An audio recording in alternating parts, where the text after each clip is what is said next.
Okay, now let's look at Kickstarter itself and the new crowdfunding platforms that have emerged.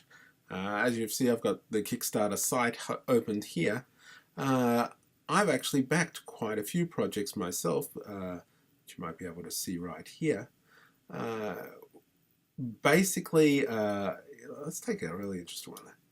This one here was a travel case for the iPhone, uh, plus all-day mobile internet. Okay, so this one was done, and you can see what happened here. And so it was kind of interesting. I thought it was a device where you could plug it in and it would provide a case. It was obviously quite a while ago. Uh, and you would then be able to also then surf the net and use the mobile internet overseas. So it seemed like a really interesting way of traveling. Plus, it was a battery as well, I think. Oh, it's just sounded like a terrific idea.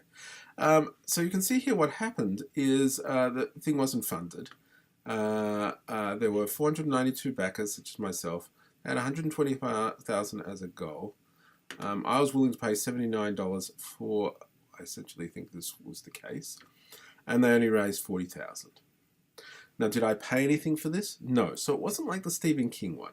Look at the elements here. I could see how many people were contributing and how necessary I was. But in a sense, that didn't really matter. If I was going to pledge, I could pledge, and I wouldn't have to pay unless it was actually funded. Okay, so it was a very good example of how this works. There are other ones which have been more important. Let me have a quick look here at all the ones that I have developed previously. Wouldn't you like to have a slow internet as I do? So I've done quite a few of these things. There's been two that have been cancelled or unsuccessful. Oh, there was an interesting one here I backed called Ruminate. I remember them. These were a group of Stanford engineering students who wanted to make some connected dollhouse for girls to get interested in STEM and other things like that. That was funded. That turned out to be actually an awful product. This simple case, this was something I used for ages. This was a case that allowed me to carry my SIM cards in the case. So when I could switch them out when I was traveling internationally, it cost me a whole $12. It was funded, did happen, did get it, all good. Oh, I got it. I can tick it. I can tick that I got these things. Look at this. Got it. I backed the Pebble. That was actually the first one I did. I guess I actually never got this one properly as far as I was concerned. I'm going to give him a tick. My son wanted this stupid card game. There was a travel card. Oh yeah, bought that. This I haven't got yet. Exploding Kittens I haven't got yet. Exploding Kittens was one of the biggest Kickstarter projects ever. Which basically, oops, what have they got here? We want to look at the campaign. Is that they had 200,000 backers. Let's say for work. I haven't got this yet. For this sort of card game that looked kind of funny. So they made a ton of money off of this. This is actually the quintessential Kickstarter project. A silly game, didn't know how much it was going to give. They have a $10,000 goal to produce the game, and they got 8.7 million. Now that's what you're going to call a successful campaign. I can't remember quite why I wanted this. It just seemed funny and it was worth doing. And I sponsored them right early, right at the beginning. And then look how successful they got. Quite extraordinary, really. So I haven't got that. I'm not getting the Pebble time. My son has decided to spend his hard-earned money on that, which is fine for him. Whatever he wants. Who knows what's going on there? Anyway, so Pebble Time's the next one. Oh, this Sixth Sense is also really cool. Anyway, so those are some examples of how Kickstarter projects work.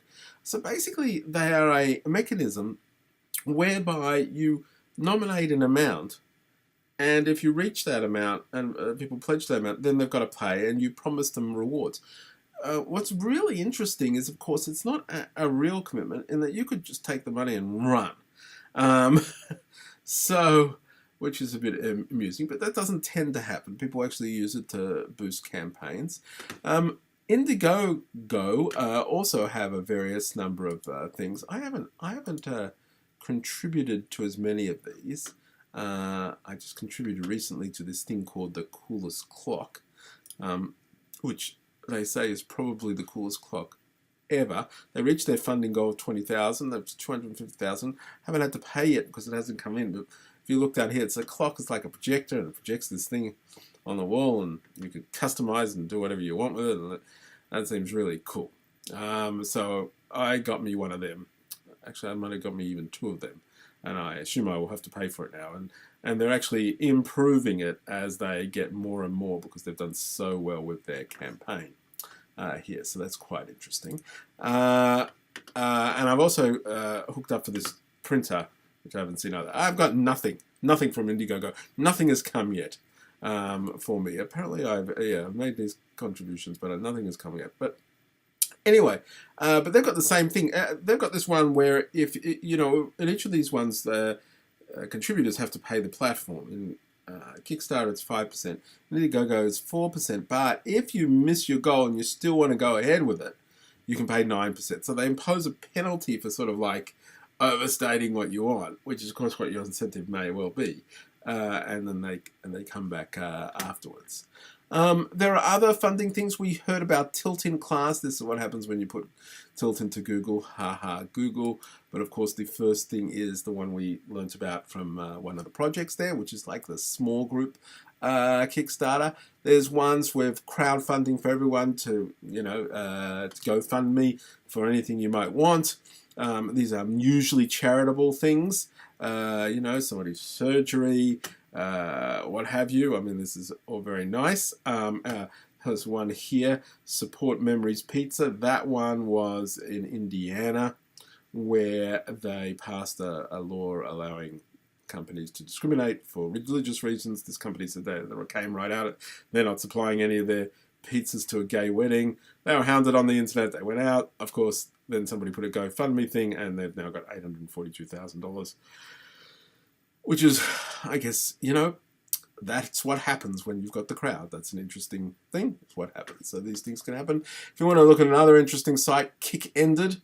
This is a site that shows you Kickstarter campaigns that receive no backers, no funding. It's quite hard. You didn't have any friends. You didn't even do it yourself. You didn't even fund your own one. I mean, you can just put it in there. Reflections, the coming age story of Lainey, who transformed a fragile and naive girl into a confident woman. Zero is what that story got. There are some other crazy campaigns here. Oh, I don't want to even look at that. I see they're all... Okay. Just as well we're not actually in class. Maybe I should edit or something. Okay, so that is how Kickstarter and all these things work, in case you haven't seen that before. What I want to look now is sort of, what's it supposed to do? Let me call it my handy-dandy lecture here. And I want to do this by sort of a simple model, and I'm going to spare you the equations. So imagine you've got this product that you want to launch, and you've got some uncertainty over its quality.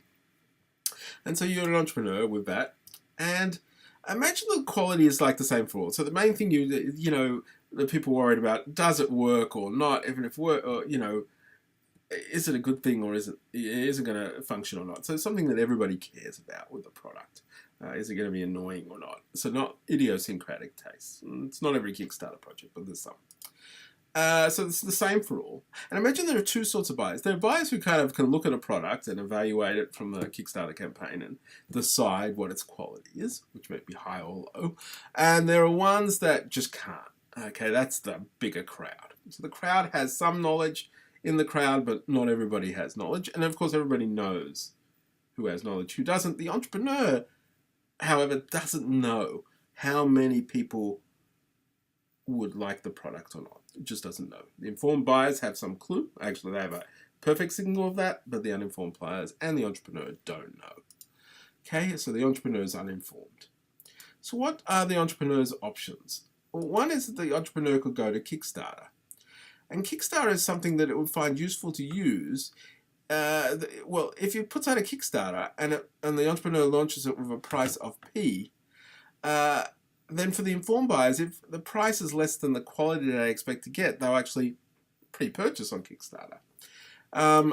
So long as they don't anticipate that it's going to go to market anyhow and they don't have any reason to put up their money a little bit ahead and stuff like that. But, imagine that you're out there and say, like I did with the card, saying, I think that looks like it's going to be good. Okay? Then the uninformed buyers can look on Kickstarter and say, look, people are contributing. What does that mean? That means people found that the price was acceptable. I don't know the quality, but I know that they know the quality. And so the uninformed buyers say, if someone buys this, it's actually a perfect signal they should buy as well. So what happens is you put a Kickstarter out with a certain price, and if the price is less than the quality of the actual good, the value of the actual good, it'll be successful. Otherwise, it won't. So it's like a 0 or 1 thing. Okay. So the entrepreneur's choices are to use Kickstarter, and they're only going to do it if it covers the cost, the creation cost there. And there's sort of a minimum price whereby it's actually better to go to the market after the fact and take the risk. So imagine the entrepreneur has 2 choices. It doesn't know the quality. It could go to the market just as it did in the olden days and take the risk. But it would have to be sort of guessing that, is it going to want to charge a price that'll be worthwhile? And in Kickstarter, on the other hand, it can sort of do all this up front. And do it all. Kickstarter isn't free, so it looks like it's a no-brainer to do that. But the question is, is that worthwhile? Do they put up a high price initially? Do they do all sorts of trade-offs associated with that?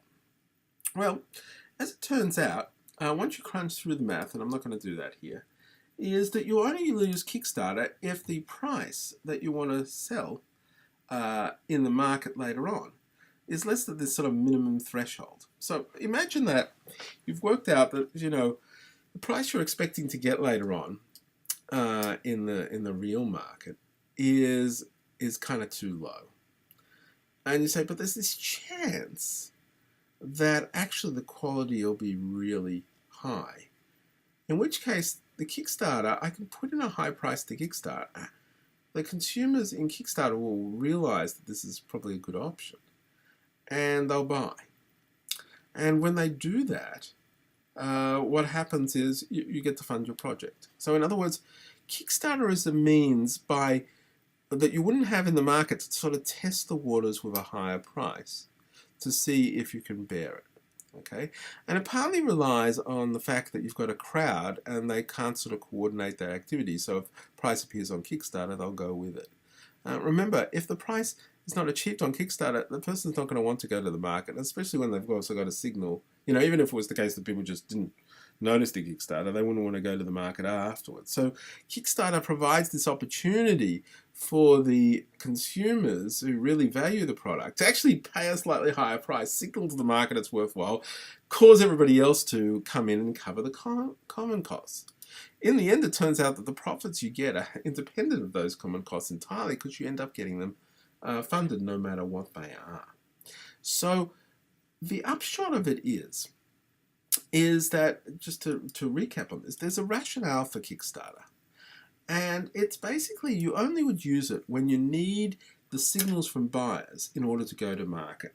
Okay, so sometimes you can take a product to market and just take the risks and see how you go. But sometimes you say, I'm really only going to be successful if I've got if it turns out a lot of people are passionate about it. And so Kickstarter is a way of revealing that information to the entrepreneur in this case.